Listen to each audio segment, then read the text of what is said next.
امید ہے آپ سب خیر خیریت سے ہوں گے۔ ہم ورڈ آف سینٹس میں قسط نمبر 14 لے کر حاضر ہوئے ہیں۔ اللہ تعالیٰ نے فرمایا سورہ البلد آیت نمبر 11 to 13، بس وہ دشوار گزار گھاٹی میں داخل نہیں ہوا اور مجھے کیا معلوم گھاٹی کیا ہے، گردن کا آزاد کرنا۔ حضرت ابو یحییٰ حریم سے روایت ہے، رسول پاک صلی اللہ علیہ وسلم نے فرمایا جو اللہ کے راستے میں خرچ کرتا ہے تو اس کے لیے 700 گنا اجر لکھا جاتا ہے۔ یہ حدیث ہے ترمذی۔ حضرت ابو امامہ بیان کرتے ہیں، ایک شخص نے کہا رسول اللہ مجھے ترک دنیا کی اجازت عنایت فرمائیں۔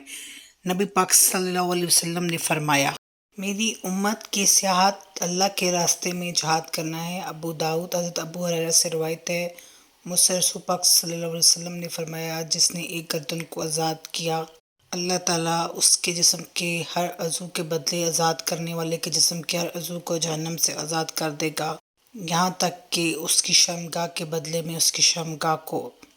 اس بستی میں فضل الدین نے اپنا کام شروع کر دیا۔ سب سے پہلے انہوں نے حالات کا جائزہ لیا، ان کے حالات کیسے ہیں، گزر بسر کیسے کرتے ہیں۔ دوسرا دل میں کس شے کی رغبت زیادہ ہے۔ اب اس قوم میں طاقت ہے، کام بھی کرتے ہیں مگر ان میں ہٹ درمی بھی پائی جاتی ہے۔ اللہ کا حکم استاد نے بھیجا ہے تو آگے۔ اب لوگوں کو ان کا یہاں ٹھہرنا پسند نہیں ہے مگر ان کا سربراہ ان کو بلاتا ہے، یہ بہت صبر و تحمل سے جاتے ہیں۔ سارے ان کو بہت غور سے دیکھتے ہیں۔ درخت کے نیچے وہ کالا رنگ، بڑی بڑی مونچھیں، حقہ پی رہا ہوتا ہے، چارپائی پر بیٹھا ہوتا ہے، وہ تکیہ لگا کے بیٹھا ہوتا ہے۔ ان کو بلاتے ہیں، ہاں تم کیا کرنے آئے ہو؟ یہ مسکرائے، اللہ کی زمین ہے یہاں رہنے آیا ہوں۔ مطلب یہاں کیوں؟ پہلے کہاں رہتے تھے؟ دلی شہر سے تھوڑا دور گاؤں ہے، وہاں کا رہنے والا ہوں، رومالہ کا۔ اچھا، وہ چھوڑ کر یہاں کیوں آئے؟ یہ خاموش رہنے آیا ہوں۔ اب آواز ساتھ ہوتا ہے اور دکھتا ہے کہ یہ لوگ بہت عجیب طرح کے ہیں۔ دل میں سوچتا ہے کہاں پھنس گئے ہم لوگ۔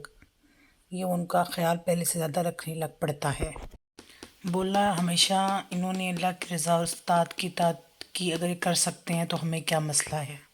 کر سکتی ہیں مگر بات تو ایمان کی ہے۔ ان کا ایمان کمال کا ہے، بس ان کو آبزرو کر رہا ہے، صبر شکر عمل سے ہر بات سن رہے ہیں۔ کوئی غصہ نہیں، کوئی بدتمیزی نہیں، کوئی اکڑ نہیں، آرام سے۔ اب جب یہ بات ہوگی تو یہ جانے لگے۔ دور کھڑا رمیش ان سے بولا ہمارے معاملات سے دور رہنا، اپنے کام سے کام رکھنا صرف۔ خاموشی سے روانہ ہو گئے۔ رانی علاقے سے تھوڑا دور پانی لا رہی ہوتی ہے، سر پر رکھا ہوتا ہے، گھڑا جو ہوتا ہے مٹی کا ہے، چوڑیاں پہنی ہوتی ہیں، دونوں ہاتھوں میں ساڑی کے پلو کو سر پر لیا ہے، آرام سے آ رہی ہوتی ہے۔ یہاں کے بڑے کی بات سن کر اپنے خیمے میں جانے لگے تو عباس ان کو بولتا ہے یہ لوگ کافی مشکل ہیں۔ یہ اس کو دیکھ کر بولے تم کیوں ڈر رہے ہو، اللہ پر چھوڑ دو، ہمارے ساتھ جس نے مجھے بھیجا وہ میری حفاظت بھی کرے گا، تم نہ پریشان ہو، یہ حق و باطل کا ٹاکرا ہے۔ بس وہ خاموش ہو گئے۔ میں آپ کو اپنا رہنما مانتا ہوں، کیا آپ مجھے اس قابل سمجھتے ہیں؟ تم میرے ساتھ چلو، دیکھتے ہیں کہاں تک چلتے ہو۔ آپس میں باتیں کر رہے ہوتے ہیں، رانی سر پہ گڑا رکھے آ رہی ہوتی ہے۔ ایک دم دونوں ٹکرا گئے، اس کا آدھا پانی گر گیا اس کی آنکھیں نیچے، اس نے اپنی آنکھیں نیچے کر لیں۔ یہ اسے بولتے ہیں معذرت سے خاتون، غلطی سے ہوا، نہ آپ کا قصور ہے نہ میرا، اگر برا نہ مانے تو پانی ہم آپ کو لا دیتے ہیں اور آپ کے گھر بھی پہنچا دیتے ہیں۔ وہ مسکرائی، ایسا شخص تو ہمیں کبھی نہ ملا پہلے، یہ ایسے کیوں ہے؟ سارے باتوں سے دعوے کرنے والے ہیں لیکن عمل کوئی بھی نہیں کرتا۔ شام کا وقت ہے، ہلکی ہلکی سورج کی مدھم روشنی، اب بس سورج غروب ہونے جا رہا ہے، چاند کا آنے کا وقت شروع ہوا۔ تو بس ان کو شائستگی سے دیکھتی رہی، بس دل کی دھڑکن تیز ہوئی۔